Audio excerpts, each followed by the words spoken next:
Have you ever been so invested in something that even if it ends kind of shitty, you end up defending it because you just have so much brought into it? Exactly. This car is seen as that feeling. A car that, for some reason, is the Matrix Revolutions of cars. A car, though, that done right, is everything you'd want to have in a car without the crappy part of being a car person, which is like unreliability. Ladies and gentlemen, we once talked about you wanting to own one of these cars, but now you're looking to learn how to modify one. We're talking about the shoebox, the big chonker, the proverbial last Mitsubishi that we could ever love. We're talking about how to modify a Mitsubishi Lancer Evolution 10.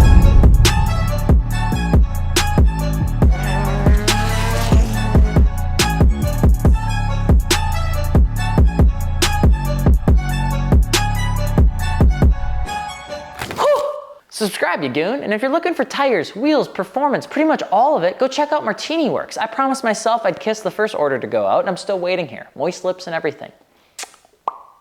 Before you go into modifying one of these, we do need to figure out why it was even birthed into this world. First off, if you type in Mitsubishi Evo X, fail, it seems like they all blow up. So don't get scared, don't get scared.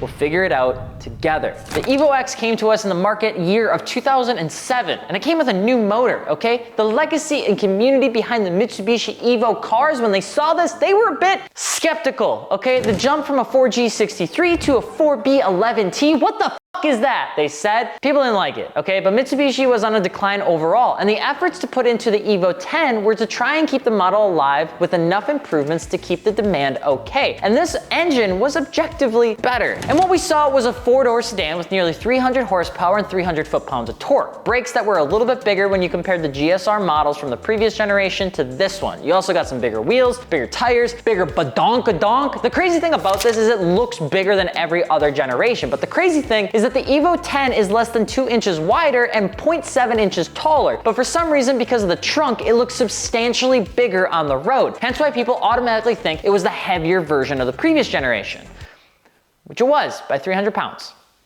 So what did you end up buying for $30,000? Well, you got a car that was more refined than its previous generations, okay? It loses some of its aged soul, but it ultimately feels more comfortable, kind of like grilling on charcoal versus a Blackstone. You see, parents will tell you, charcoal is better. But if you're a grill guy, you're gonna use whatever you need to feed the party of 20 that's destroying your backyard, which is objectively the Blackstone, okay? And if you haven't bought one yet, the key thing to remember with the cars, not the Blackstones, is that these platforms is that as a car guy, a lot of what you'd want in the 10 is now available in newer cars that don't have the drawbacks of buying a Mitsubishi. Now, the 10 is a great car, no doubt, but the added weight came from safety features and the steer materials around your noggin to improve safety scores. That's pretty much the only reason that exists. And if you're looking for something brash, the 10 probably isn't your answer. The 8 or 9 is. But if you've got a kid on the way and you want to just relive some of the old college days of parking lots that smelled like oil, but without actually having to go to the parking lots that smell like oil, you know, you get an Evo 10. It's like watching RuneScape before grinding 7 hours at Rock Crabs. Like, you get an Evo 10 if you want that, okay? But you're here to know how to modify one, not just buy one, okay? So let's get that shit out of here and let's focus on the real things, okay? The 4B11 is a properly good motor to throw power at, okay? The upgraded aluminum block, the new turbocharger, you got forged rods, stronger internals that make going into the tune zone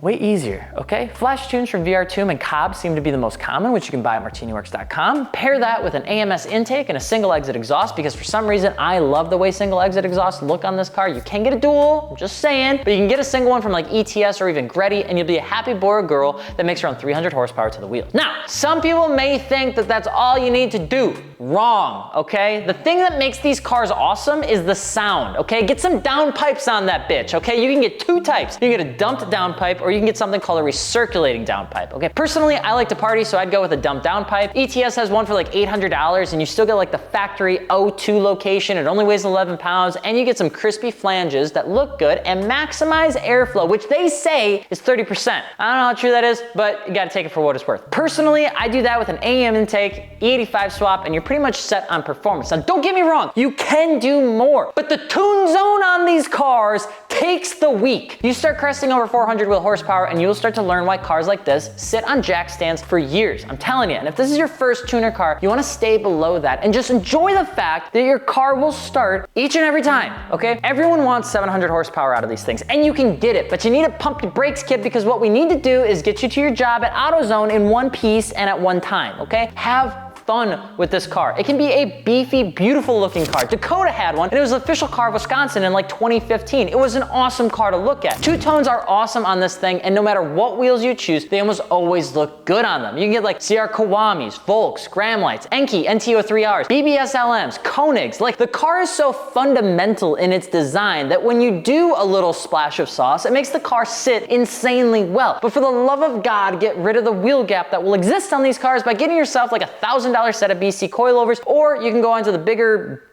more expensive brother, which is like a Fortune 510 series, and get some Conti DWS 06s and you're good to go. So how do you modify a Mitsubishi Evo 10? Well, that's easy. You go out, you buy one for about $22,500 and you begin to understand that maintenance is needed out of the gate. Don't even buy a tune. Don't even look at a car part. Don't even think about the fact that you can modify this thing yet, because I'm telling you right now, no matter what you buy, it will need work. Now, you're gonna quickly realize that the previous owner was probably a first-gen DSM owner on a budget, and there's some wonky shit gauges inside that just don't work. Congratulations, we're now in over our head pretty much already. Or you're gonna buy a car where the previous owner didn't know what they were doing, but the one before that did. That's some saucy stuff when you start to see how those two types of people intermingle on a car build, okay? Don't buy the tune. Then, once everything is fixed that you had to fix and you have a baseline, convince yourself it's better to buy your wheels, tires, and suspension first, because the car idles funny. Don't buy the tune yet. Figure out the funky, wonky idle. You didn't want to do that first. Go at least 90 days romping on this car to make sure no other creepy crawlies pop up, and then get your flex fuel kit for like $500. Get your downpipe for $800, get your exhaust for $1,200, intakes like $500, and get your tune for another $800. You're gonna spend $3 grand on your fitment setup from Martini Works, and you'll end up with a sub $30,000 car that is a ton of fun, and it can carry the proverbial kids, cats, or dogs. Be happy that you don't have to overbuild, and smile at the fact that you're one of the few, if not one of the only people in the scene right now to modify these cars anymore. The Evo 10 sits in a soft spot for older enthusiasts, but newer gen individuals just don't seem to pick these up as much, and I'm not sure why. Maybe it's the price point or it's the looks, but for me, the Evo 10 can be and is one of the best looking Mitsubishi Evo generations ever. It just requires the right owner. But most importantly, whether you're looking to build one or have already done it, be sure to check out our build threads over at martiniworks.com. That's where you can check out things like Mitsubishi Evos, STIs, and everything in between, and that's all I got for you. I'm Alex, Alex.Martini with 2 underscores on Instagram. We'll see you on the next one. Adios.